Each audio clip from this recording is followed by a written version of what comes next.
Welcome, Blue Jay fans! Welcome to another episode of Talkin' Jays. I'm your host, George Long. It's finally here, tomorrow, day one, spring training. It's the New York Yankees versus your Toronto Blue Jays. Finally. I know I'm doing this podcast tonight here. It doesn't feel like spring. I'm outside in this little he-she shed that I built earlier in the summer. People call it the he-she shed. I call it George's Fort. So I'm outside, a little chilly. I got the heater going here. So, Bob, we're here to do a little podcast, talk about the 26-man roster that's going to make up the Blue Jays this season.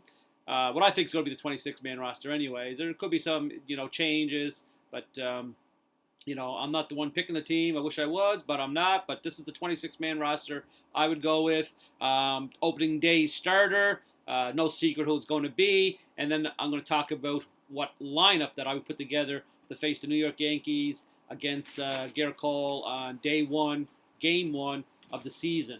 So let's take a look at the 26-man roster that I would like to see the Blue Jays go with. So if you take a look, you got George Springer, Randall Grichuk, Teoscar Hernandez, Lurtis Guriel. No surprises there. That's your four outfielders. I would actually take Jonathan Davis on this team. Solid defensive player. Good for some speed to put on the base pads late in the game.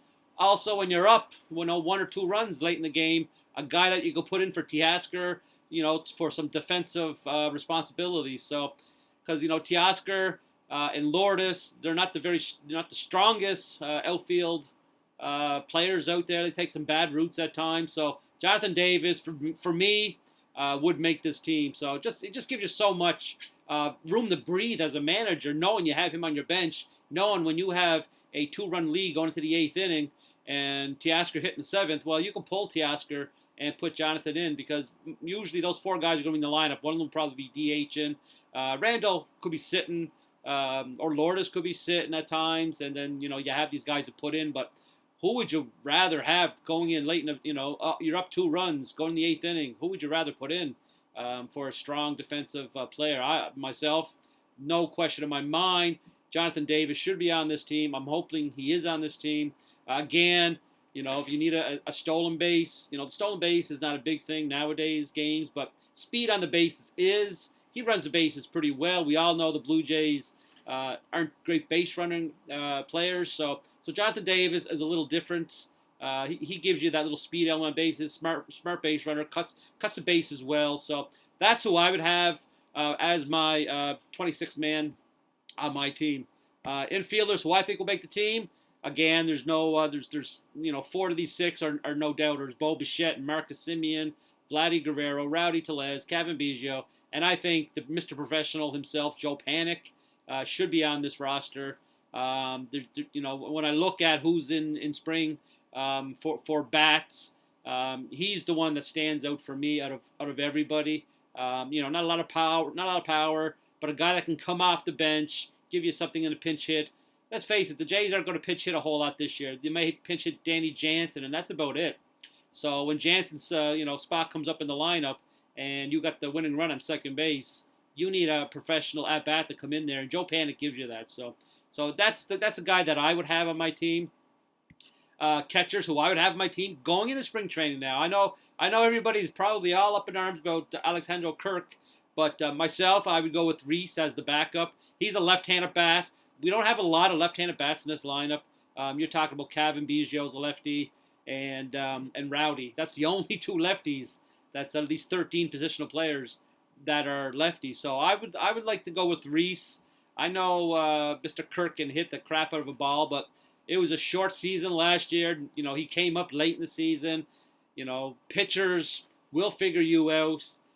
It's not that easy. So, I listened to a podcast this morning with Bob McCowan and Buck Martinez, and they were talking about the catcher position and how Buck doesn't feel like, they're solid. Even Danny Jansen's not a solid guy there. So I would go a little more experience with Reese McGuire. I'm not saying Kirk won't be up in the season, but this is who these are 2 guys that I would start with as my catchers. So hopefully they do. I like how Reese catches too. He's no slouch behind the plate. He compares right with Danny Jansen, but I was kind of hoping for a nice experienced catcher. I know they were rumored with the Molina, chasing him a bit in the offseason. There's no way in heck he was probably leaving St. Louis, but that's the type of catcher. Vasquez in Boston, a superb catcher. You would not pull him away, but there's only 5 or 6 of those great catchers out there, so it's tough to land one. So I'm not really disappointed with Danny Jansen. I think he did fairly well last year, but do we want very well behind the plate this year?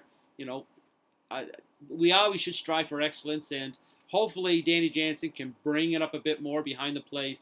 I'm not gonna say I don't care a whole lot, while he's in the batter's box, but behind the plate, you got to be, top 10 catcher in the league, and I think Danny Jansen is probably around, he's in between that 18th and 24th, around there as catchers in the league. So he's got to pick his game up a bit and just perform. So. And then we'll take a look at the rotation, who I think is going to be the rotation. It's Hyun-Jin Ryu, Nate Pearson, Robbie Ray, Tanner Roark, and Steven Matz. I think that's going to be your 5-man rotation to start the season. Can't finish the season with these guys, so hopefully they add during the season. Your bullpen, it's going to be Kirby Yates and Rafael Dolis and Jordan Romano on the back end. I like those three. And then you got David Phelps. I'm a fan of David Phelps and Ryan Borucki. Really performed well last season. I think he's going to get even better this year. I think he's a stellar. I think that's going to be in the bullpen. Hopefully they're going to keep him in the bullpen. You don't know. He was a starter coming up. They may send him back to AAA and lengthen him out and become a starter. But I kind of hope they keep him in the bullpen because I think that's where he belongs. Ross Stripling again. He's a swing man. He may come in and start some games, him or Tyler Chatwood. When the starters are overworked I think they're going to be what we call piggyback guys. So they're going to piggyback off of when one of those starters go, whether it's a Nate Pearson or Tanner Roark. They may only go 3, possibly 4 innings. So you're going to need a guy or two to come in and throw 2 innings at a time. So Ross Stripling can do that. Can come in and pitch 2, possibly 3 innings. Chatwood's the same. 2 innings you get out of Chatwood, if not 3. So, and then Julian Merriweather, I'm not sold that the Blue Jays are going to keep him in the bullpen. I kind of hope they do. I think he's a bullpen piece. I don't know if they're looking at him as bullpen or future starter. I kind of think the future's now, and I think he gives you a great arm into the bullpen. And I loved how he performed. Love how he carries himself. He just looks like a pen guy when when he's on that mound. So that's who I would go with in my bullpen, and to come in and I personally think he can handle high leverage situations. Tie ball game in the 7th inning. David Phelps is maybe overworked. Come in with a Julian Merriweather in that 7th inning, and then you got the other 3 guys that close out in the 8th and the 9th. So mix and match a bit because you can't rely on 3 or 4 guys all season long. You just can't, especially now we're back to 162 games a season. So I'm kind of hoping Merriweather is in that bullpen, and let the other guys, who were in that bullpen last year, let them start like a K, a Hatch. These guys I think are future starters in the league and for the Blue Jays. So leave them in AAA, let them get work down there, pitch in a rotation, and go from there. Like Elvis Luciano, another one who I think, he's only 20 years old, 21, something like that. He should be down in the minors this year and just getting work in. Let these kids blossom down there and work on their craft. They have time to work down there. These are games, and this is not the work on it league in the MLB. It's to get it done. And you need players in there that's going to get it done and not to work on stuff. And I think this, these 8 guys in the bullpen, I think these guys could get it done. I really do. I think, they've been in the league a bit, besides Borucki and Romano and Merriweather, but the other guys have been around. So this is who I would go with in my pen. So we're going to talk about the what I think should be the batting order and the lineup for Game 1 against the Yankees. And they're facing Garrett Cole, so no slouch. This is who I would go with as my lineup. Not saying they're going to go with it, but this would be my lineup right here. So leading off, I would lead off George Springer. Now, they brought this guy over, and I was tinkering with the lineup a bit and looking at it, and wouldn't Springer be nice in the 3-hole to get some of those RBIs? Because he can hit you 30, 35 home runs a season, and some say, well, having that leading off is not great, but he's a veteran now in this league. He's always batted in that 1 hole. I wouldn't mess around with your big price ticket. I would leave him settled there, and that's just what I would do. Baseball is so finicky. You get in guys' heads, move them around. They're all human, and we always forget about that element, that the human psyche.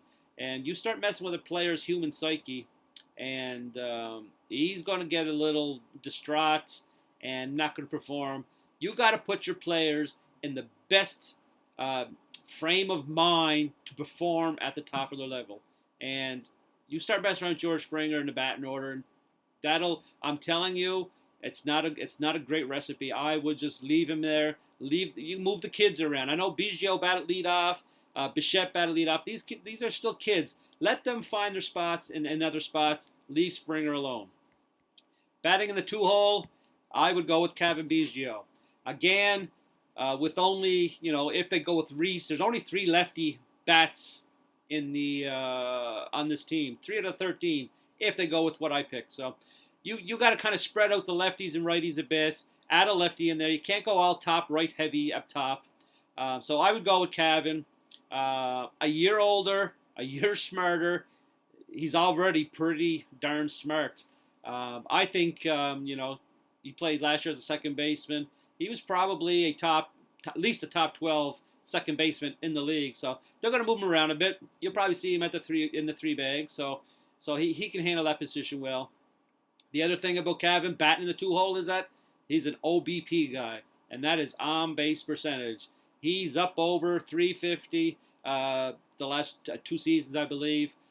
He will stay up there. He takes his walks. The old 2-hole spot used to be a little bunting spot. It's not anymore. I would stick with Kevin. Gets on base. Let some of the thump behind him, knock him in, and they'll go from there. In that 3-hole, I would go Bo Bichette. Now, I'm not saying Bo Bichette's the best hitter on this team. I think he can be the best hitter on this team. This boy can rake. He hits line drives. He hits balls in the gaps, and he can go deep. So right now, this is the guy that I would have in the 3-hole. You could go with Guriel or Guerrero or Hernandez, but the bang for the buck, I think this is. I'm not gonna say this is where it starts, but if he's going, the Jays are going to be going. No question in my mind. He's electric. When he's hot, he is hot. He's raking, and I think he can be the best hitter on this team. And again, a year smarter, and I don't think you can go wrong with having Bo Bichette in that 3-hole. Now, number 4, I would go with Lurtis Guriel. Great pop. I love his pop. I love his. I just love his eye at the plate. You can flip flop him and Bichette, but I think Bichette's more suited for a 3-hole more than the 4-hole. Lourdes batted in the 4-hole last year, so we know he can handle it. And again, I talk about a player's psyche, not messing around with batting orders, things like that. Leave Lourdes right there in that 4-hole. He seemed very comfortable. Leave him, in the middle between the kids, like Bo Bichette and then whoever's going to be behind him. But that's what I would do. Very, very, I'm not going to say underrated ball player at the plate, but I don't think he gets enough credit for what he does. Puts the bat on the ball well. He's probably, when I watch baseball, he's what I call a bad ball hitter. So, like, if there's a ball out of the zone, well, he can go and get it and poke it out to right field. So he's a good bad ball hitter, and that's what you like in that 4-hole, right? Put that bat on the ball. Let those, Biggios and Bichettes move around the bases. So, he doesn't strike out a whole lot. So I like that. So that's who I would go with my 4-hole. In the 5th spot, I would go with Rowdy Tellez. So I know everybody right now might be saying, well, what about Hernandez? What about Guerrero? Simeon? Rowdy hasn't proved it yet. I think he can prove it. He's a left-handed bat. He's one of those lefties. You got to mix and match your lefties and righties. You cannot have Gerrit Cole coming out here and throwing to 6 righties in a row because he'll just eat you alive. And Rowdy can very capable of going deep. Breaks up that lefty-righty combination a bit because you're starting with Springer and as a righty. Then you got Biggio as a lefty, and then Bichette and Guriel as righties. Come back with a nice pop with that left-handed bat. Break up that string of right-handed hitters because if you come in with Hernandez and Guerrero right now as 5 and 6, well, he's like I said, it's easy pickings for Gerrit Cole to go up against righties. We all know a right-handed pitcher, as Cole's status, can just dominate at any time, but he's less dominant against lefties because I was looking at some of his numbers. So I would come in with Rowdy here in that 5th spot. And then number 6, and I love how this lineup is just lengthening out. Like we haven't got to Vladdy Guerrero yet in this batting order, and like I love what Springer and Simeon what they add to this lineup. So batting in the 6th hole, I would go with Teoscar Hernandez. The boy, contact. When he does make contact, he's got some of the hardest contact in the league. The ball just takes off his bat. I expect, hopefully, a return of what he did last year. Again, I'm not 100% sold that was the real Teoscar last year. I'll have to see it again, to start the season. But when he makes contact, it is hard contact. So I think the power numbers may go up a bit this year. So we'll see. But I would. He strikes out a bit more, so that's why I say I kind of slide him down behind Rowdy. Don't go in that 5th hole. A little too many strikeouts for my liking, but when he does make contact, it's hard. So that's why I have him slotted down a bit. He easily could handle the 4 hole and then slide Guriel 5, Tellez 6 if that's how Montoya wants to do it. I'm just saying how I would do it. With the K factor against Gerrit Cole, I would slide him down a bit because I'm putting this lineup together to beat Gerrit Cole for Game 1. So this is what I'm doing. In the 7th hole, I'm going with Vladdy Guerrero. To me, he hasn't proved enough yet to slide up in those 3, 4, 5 hole spots. Let's see what he does in spring. Maybe he shows something this spring. But again, I don't put a whole lot of stock in spring numbers. But a good spring will put a player in a good frame of mind. But I would still slide him down a bit. You look at those players up top above him. Who are you going to slide down? I know people say, well, we'll slide Rowdy down. He hasn't proved it. And Vladdy is a little more accomplished of a hitter. But, man, I'm telling you, if you give Rowdy those at-bats, give him, 400 or 500 at-bats a season, I think it's going to prove more positive than negative. So I'm hoping they give Rowdy a real good shot. And then you got Teoscar and then followed by Vladdy. That's in the 7th hole. So take a look at that lineup, how it's nice and lengthened out. And we haven't gotten to this guy yet, who in 2019 was the runner-up or 3rd. Can't remember now. I'm going with, he was third in MVP potings. Marcus Simeon.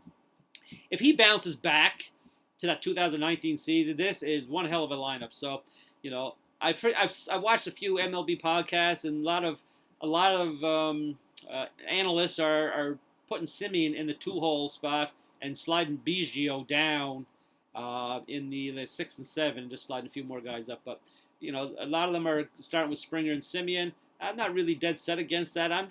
I think going up against Gerrit Cole, I like that lefty at the top of the order, and then followed with Tellez 3 batters later. So this is how I would do it, and I think would I be dead set against Simeon batting in the 2-hole or even the 3-hole? No, I wouldn't, but I think slide him down a bit right now. He's batted down here in previous years. If he has a hot spring, maybe you want to put him up in the 2-hole, slide everybody down. Maybe you can put Biggio in the 3 and Bichette in the 4 and so on. But again, at this point right now, I'm looking at the roster and I'm looking at who I think would be the best bat in order to face Gerrit Cole, because you want to put your best out to face the best. So, and then in the 9-hole, I got Danny Jansen starting in Game 1. So, he is your best better of the catchers. So he's got to be out there. If you remember last game against Tampa Bay, he hit 2 home runs. So that, again, psyche, that can carry over and just have a great season leading off. So I liked when I saw those 2 homers from Jansen in the postseason. So and I thought of that as he hit them. I said, this seems to be the Jays' last game because they were getting thumped. And I said, that is a very nice way to end the season, to go into your next season, to know that you can play with the big boys. So, in the batter's box. So let's hopefully Danny Jansen has a better season at the plate. Let's hope he does. But I really want a monster season from him behind the plate. That's where it's more important. So yeah. So that's my batting order to face the Yankees. I think this batting order gives them the best shot of winning. You have Grichuk is still on the bench. I don't think he's going to be in the lineup in Game 1 unless they don't play Rowdy and then they DH Grichuk or DH Teoscar, leave Grichuk in the right field. They could do that. Panic's on the bench. Reese it should be on the bench. It would be on the bench for me. And then you have Jonathan Davis on the bench also to come in for defensive responsibilities later. Maybe get on the bases and run. So that's what I would do. And the other thing I would do is with this batting order, Vladdy right in this batting order right here, he'd be my DH, and I start Rowdy Tellez at first base. That's what I would do. Rowdy's a better, more accomplished first baseman than Vladdy. I know, again, we talk about player psyche, and I don't like to I don't want to, I don't want to diminish because I'm a huge player psyche. So, you have to be, I guess, the manager. You have to have the feel of your team to know, is this going to hurt the psyche of Vladdy? Not being out there on Game 1. So that's a possibility you have to take a look at. I don't know these players at all. Again, I'm not behind the scenes like Charlie Montoya is. So as a manager, you are the general. You got to know your players inside and out. That is the job of the manager. So he's the one who knows these players' psyches and things like that. I don't know them, so I don't know how touchy-feely Vladdy would be about DHing and Rowdy playing first base. So I don't know. So let me know what you think about this lineup facing the Yankees on, is it April 1st? I can't remember, but opening day anyways. Let me know what you think in the comments. Hit like on my video so this can get out there to other YouTubers. YouTube loves those likes. And yeah, let me know what you think in the comments. And I will see you Sunday, February 28th, Blue Jays versus the Yankees. I will go live 8 p.m. Sunday evening, February 28th, and to discuss about who got into the game, who looked like what, who didn't get in the game, who still needs some time in the gym to get ready for the season. So let me come join me. Maybe we'll get some debate going, some talk going, and I'll have the chat going, and we'll talk back and forth. So hopefully I see you Sunday. All right, thanks for now. Bye-bye.